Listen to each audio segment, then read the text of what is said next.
Alright, so Captain America 4, Captain America Brave New World, formerly Captain America New World Order. Maybe this will have another title by the time it releases a few hours after this screening and this review goes up, but we don't know. This is probably the last, I think, of Marvel's. We started making this during the pandemic, so this has been delayed and mostly reshot several times as the schedule and thus the storyline moved around films of Phase 4 and Phase 5, and as such is characterized, much like the other, by half of it looking very expensive and the other half of it looking not quite as expensive, and the audience getting to play a nice game of what was this when they started making it versus what is it now in terms of plot and setup and continuity, who was in it, who was not going to be in it, how was this meant to fit together with other stuff, and the more this movie specific issue of, wow, it probably made more sense to structure this as a direct sequel to a Disney Plus series from 3 years ago and the events of the Eternals at the time. Taken on its own apart from those issues though, yeah, pretty good.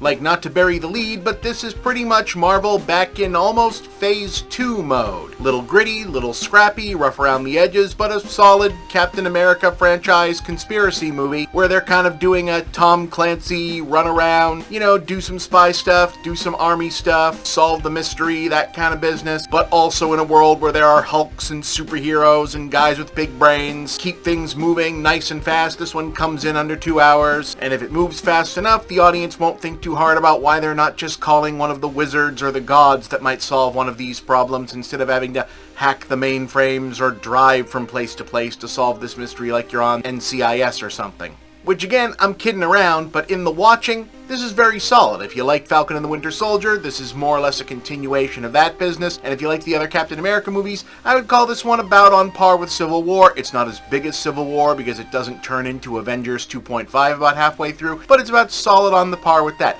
Not as good as Winter Soldier, but then what is? Plot-wise, catching back up with the threads of this side of the Marvel Universe from several years ago. Sam Wilson, formerly Falcon, is now the new Captain America. General Ross, now played by Harrison Ford, is now the President. And that big old rock guy in the ocean from the Eternals that everyone complained about them not addressing in the other movies, apparently that has been an international incident this whole time because it's full of adamantium, the stuff that Wolverine's eventually going to be made of. So here we go with that. There's about to be either a treaty or a war with Japan over that, which is stressing the hell out of the president to try and mitigate. The Serpent Society from the Captain America comics, led by Giancarlo Esposito as Sidewinder, has been mucking around trying to steal adamantium samples, thus throwing that treaty into disarray. Someone is manipulating this from behind the scenes.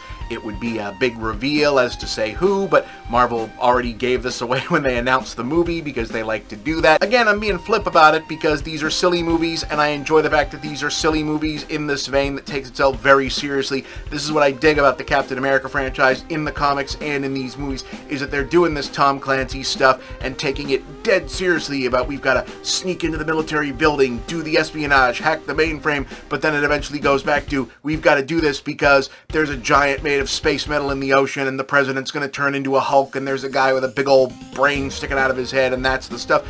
I dig this shit. This is that comic book business that I'm here for. It's that mix. It's that we're doing this Jason Bourne bullshit right up until the point where the mind control stuff also involves supervillains and Hulks and monsters. Love it. Good mix. I dig this shit.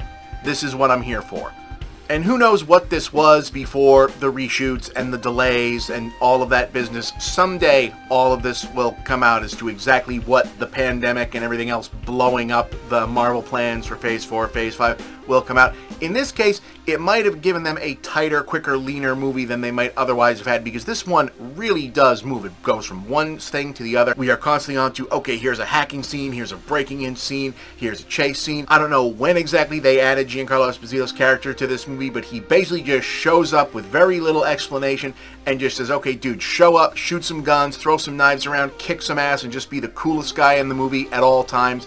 Anthony Mackie is great in this. I have always said that this guy had movie star caliber, and he proves it when he shows up in this, and here he really does get to be an action guy, the stoic leading man, in what sort of backed itself into being, by default, the serious Marvel franchise out of all of the adjacent solo Avengers side projects. He really commits to the whole superhero who's more soldier than vigilante thing. Harrison Ford really does seem to be having a good time just going full grouchy asshole guy here. There's multiple big hero versus hero, hero versus monster, hero versus military aircraft stuff, fight scenes in this that kick a lot of ass.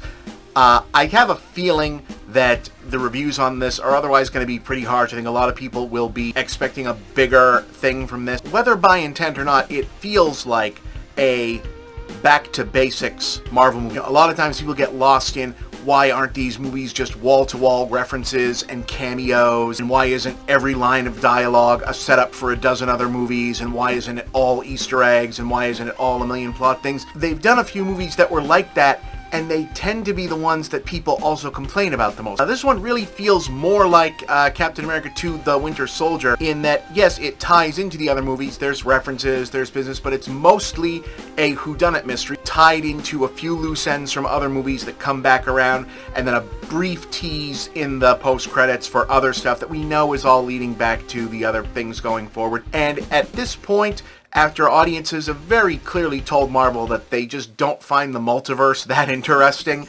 and that the other tie-ins have just not been doing it for people, that's probably the right way to go. I enjoyed it, so I'm going to call this an 8 out of 10. I had a good time. It's at least as good as Civil War, not as good as Winter Soldier, like I said, but I had a good time with it, and yeah, go for it.